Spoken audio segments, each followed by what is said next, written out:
Assalamualaikum warahmatullahi wabarakatuh. Kami dari kelompok MF3 pada malam ini akan mempresentasikan hasil kerja kelompok kami mengenai sistem antrian kolam renang.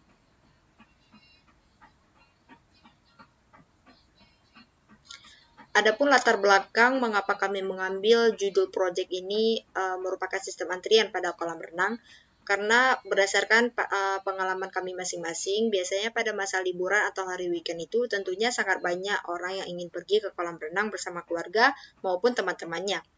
Namun pastinya antrian itu sangat panjang dan lama sehingga membuat pengunjung lainnya menjadi capek menunggunya. Maka pada proyek kali ini kami ingin memberikan ide ataupun solusi bagi sebuah antrian yang pemesanannya itu berbasis online sehingga pengunjung tidak perlu lagi mengantri panjang dan menunggu lama untuk membeli tiket.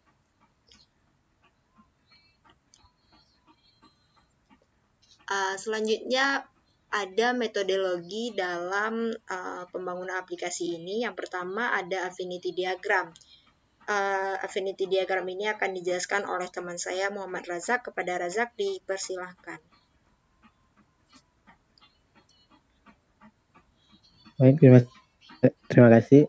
Saya akan melanjutkan penjelasan tentang affinity diagram.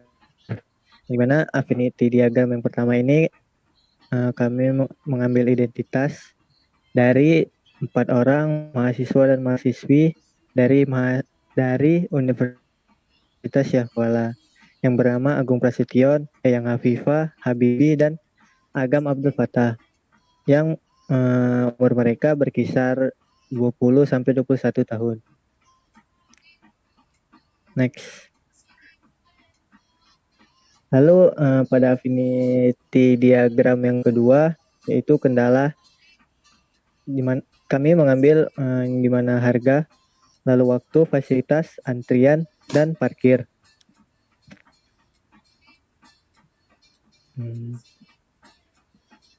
Yang ketiga ada suasana tempat.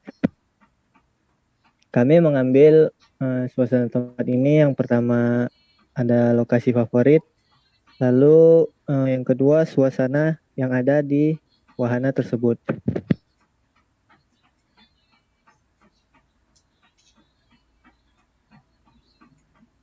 Lalu yang keempat pelayanan dari wahana yang narasumber telah dapatkan di wahana tersebut, yang dimana kami telah wawancara, yaitu ada fasilitas dan yang kedua pada loketnya.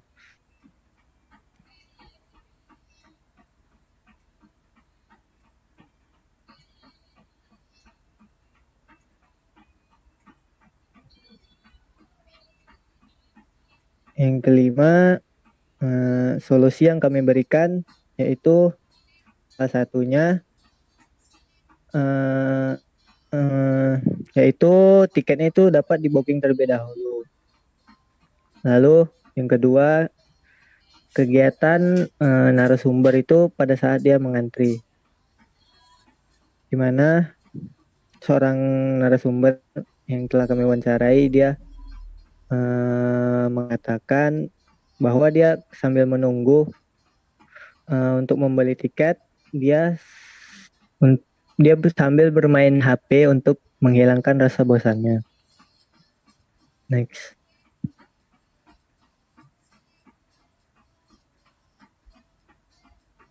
Nah, selanjutnya pada visioning akan dijelaskan oleh Muhammad Al-Farizi Yanda. Kepada Muhammad Al-Farizi Yanda dipersilahkan.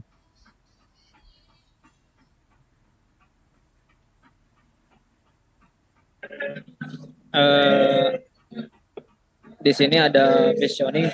Visioning itu kumpulan dari brainstorming yang telah kami kumpulkan. Yang pertama, pelanggan dapat memesan tiket melalui aplikasi, dapat melihat list harga, pembayaran secara otomatis dapat menggunakan GoPay, OVO, dan Dana. Pelanggan dapat melihat yang operasional di setiap kolam renang. Pelanggan dapat membatalkan pembelian tiket dari aplikasi. Wisatawan dapat menghubungi kontak admin jika terjadi kesalahan pemesanan. Next.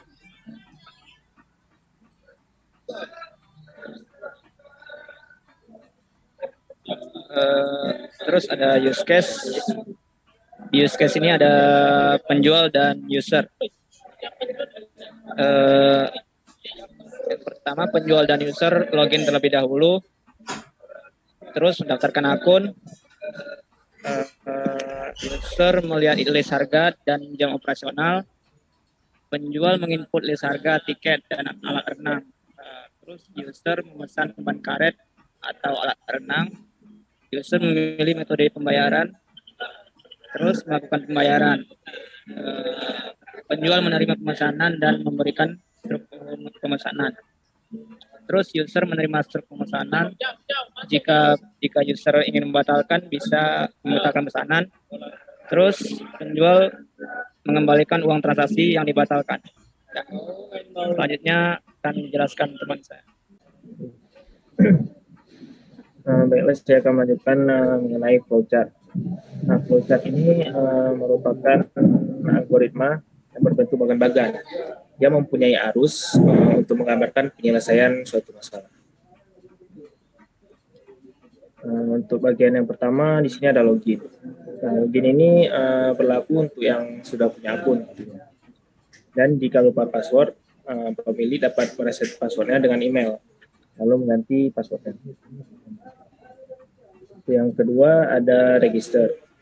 Nah, di sini register ditujukan untuk yang belum mempunyai akun. Nah, di sini pengguna bisa mengisi username, email, kemudian password, dan tambah foto profil jika mau. Kemudian jika berhasil, akan tertera tulisan successful atau berhasil. Nah, untuk yang ketiga ada dashboard.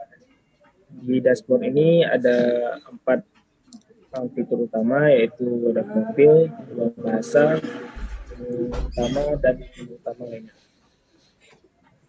Nah, di menu utama ini kita bisa memilih lokasi wahana dan kontak person. Dalam memilih lokasi wahana ini ada beberapa bagian lagi, yaitu kita dapat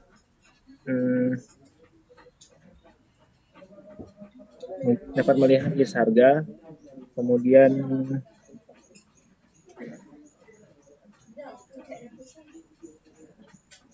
jam operasional, kemudian pesan tiket, kemudian memilih metode pembayaran, konfirmasi terlebih dahulu apakah ingin melakukan pembayaran atau tidak. Kemudian pengguna juga dapat membatalkan pesanan dengan menekan tombol batalkan pesanan, kemudian berhasil pesanan dibatalkan. Kemudian jika pengguna menyetujui dengan pembayarannya, kemudian melakukan pembayaran dan dapat mengunduh tiket yang diberikan. Kemudian di menu halaman lainnya itu terdapat beberapa fitur juga, seperti home, profil, notifikasi, pesan, informasi pengguna, dan untuk yang terakhir di sini ada produk lainnya. Nah, yang pertama ada info promo. Di sini info promo memberikan info seputar promo atau diskon di wahana tersebut. Kemudian rekomendasi harga termurah, kami menyediakan rekomendasi harga termurah untuk wahana-wahana yang ada.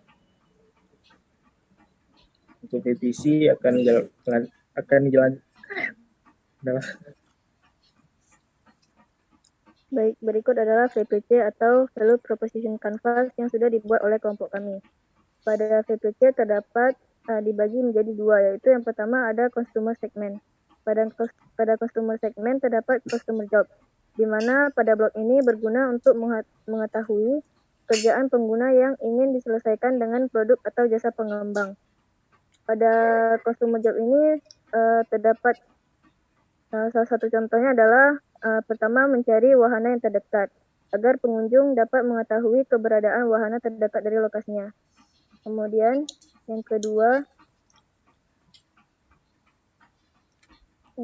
ada Customer Gains, di mana Blok ini berguna untuk menjelaskan manfaat yang diharapkan atau yang diinginkan oleh pengguna. Keinginan yang dimaksud adalah termaksud dari fungsionalitasnya, keinginan sosial, emosi, dan penghematan biaya. Salah satu contoh dari consumer gains adalah harga yang sesuai. Para pengunjung tentu saja ingin disetarakan harga seluruh pengunjung agar tidak ada perbedaan bagi masyarakat biasa, warga setempat maupun para pejabat yang berkunjung ke wahana tersebut.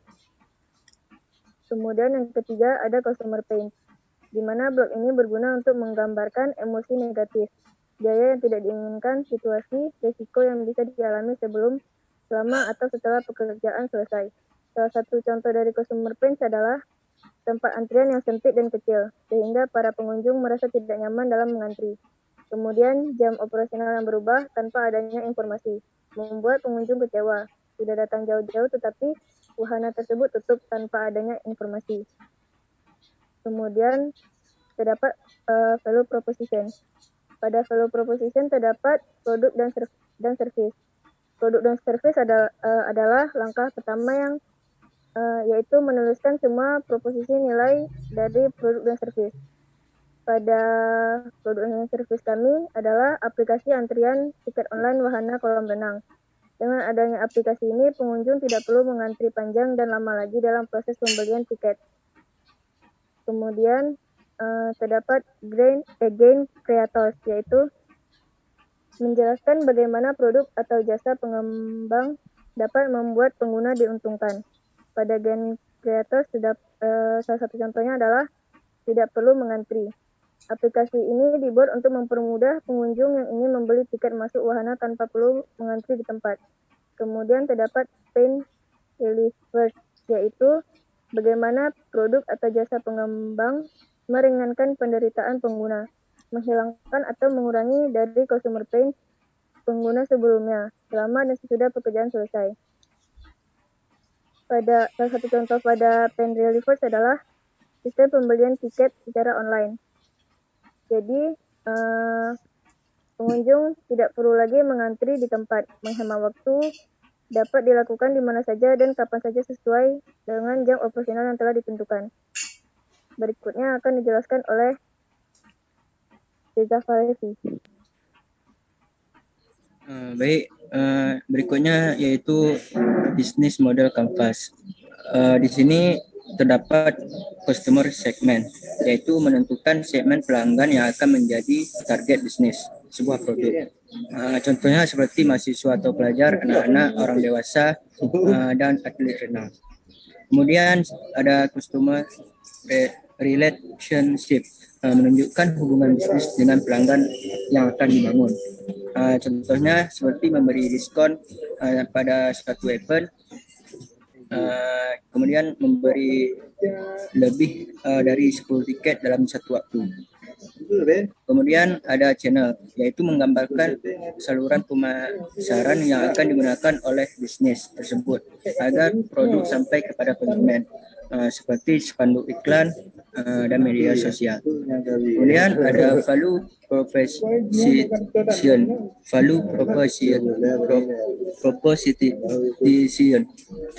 yaitu mendeskripsikan keunggulan produk yang dimiliki produk dan bagaimana keunggulan tersebut memberikan manfaat kepada pelanggan.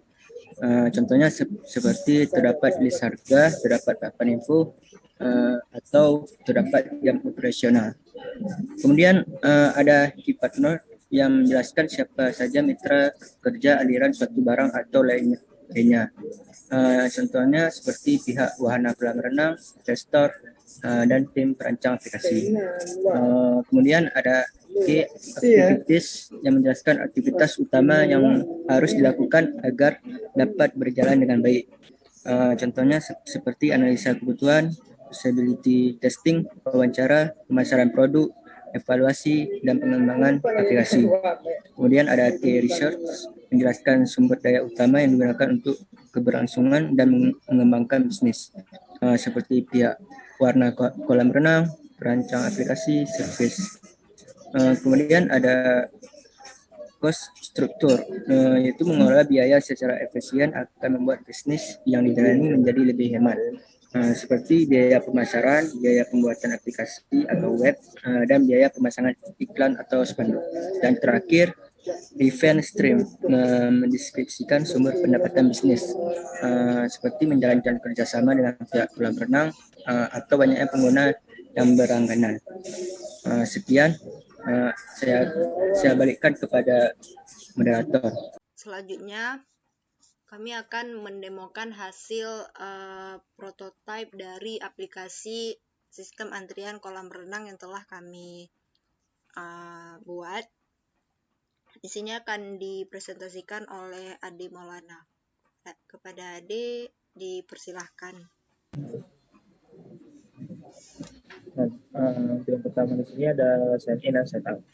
Di sign up ini kita dapat membuat akun. Dan kita dapat masukkan name, username, email, dan password. Nah, jika kita sudah memiliki akun, kita bisa memilih fitur sign in ini. Kita bisa memasukkan username, password, dan kemudian login. Nah, bagi pengguna yang lupa password, dapat memilih fitur forgot password, kemudian find account, kemudian nanti aplikasi akan mengirim kode verifikasi ke nomor handphone ataupun ke email yang ada. Nah, kemudian jika sudah memasukkan kode konfirmasi, kemudian memasukkan kata sandi baru, dan kemudian akun pun berhasil diganti dengan sandi yang baru. Nah, kemudian kita dapat memilih fitur bahasa, dapat memilih fitur bahasa Indonesia dan bahasa Inggris. Nah, di sini kita memilih fitur bahasa Indonesia. Kemudian di sini ada button atau tombol untuk membeli beberapa fitur dari kami. Kemudian yang pertama ada fitur pembelian tiket. Untuk pembelian tiket ini ada beberapa rekomendasi yang kami berikan, yaitu beberapa wahana dari Malaka, kemudian dari Dermagai dan lain-lain. Untuk kita bisa memilih wahana impian Malaka. Kemudian di sini terdapat lokasi wahana Malaka tempatnya, kemudian ada lokasi kita sekarang. Nah, jika ingin memesan tiket dari wahana tersebut, itu dapat klik tombol pesan yang ada di sini. Kemudian ada beberapa metode pembayaran yang bisa kita pilih, kemudian tempatnya, kemudian hari yang akan kita pilih, jumlah tiket yang kita ambil, kemudian jumlah pembayaran. Nah, jika kita menyetujui dengan pembayaran atau sudah setuju dengan tiket atau tanggal yang kita ambil, kita bisa menekan tombol konfirmasi ini, ataupun jika ingin membatalkan pesanan, bisa juga dengan menekan tombol pesanan tersebut. Nah, kita coba dengan konfirmasi. Nah, setelah melakukan konfirmasi, di sini ada pembayaran melalui Indomaret. Ini akan diberikan kode pembayaran, dan kita tinggal membayar melalui Indomaret. Setelah itu, jika sudah berhasil membayar, maka akan diberikan notifikasi ataupun notifikasi tiket pembayaran yang sudah kita lakukan. Ataupun jika kita bisa dapat mengunduh pembayaran dengan menekan tombol unduh di sini. Jika sudah berhasil, kemudian kita kembali sama. Kemudian fitur yang kedua di sini ada bantuan atau di sini kita bisa melihat kendala atau solusi dalam menggunakan aplikasi atau pertanyaan seputar wahana ataupun pembelian tiket. Kemudian di sini ada juga fitur person. Di sini kita bisa menghubungi pihak aplikasi. Sudah tertera di sini jam operasionalnya. Kemudian bisa memilih dengan chat langsung dari aplikasi ataupun melalui telepon ataupun bisa menghubungi lewat email. Kemudian itulah beberapa fitur dari aplikasi ini. Kemudian untuk logout di sini bisa menekan klik tanda 3 garis di sebelah kiri, kemudian klik profile. Sekian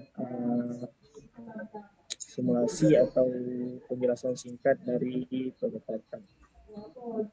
Kembalikan ke moderator.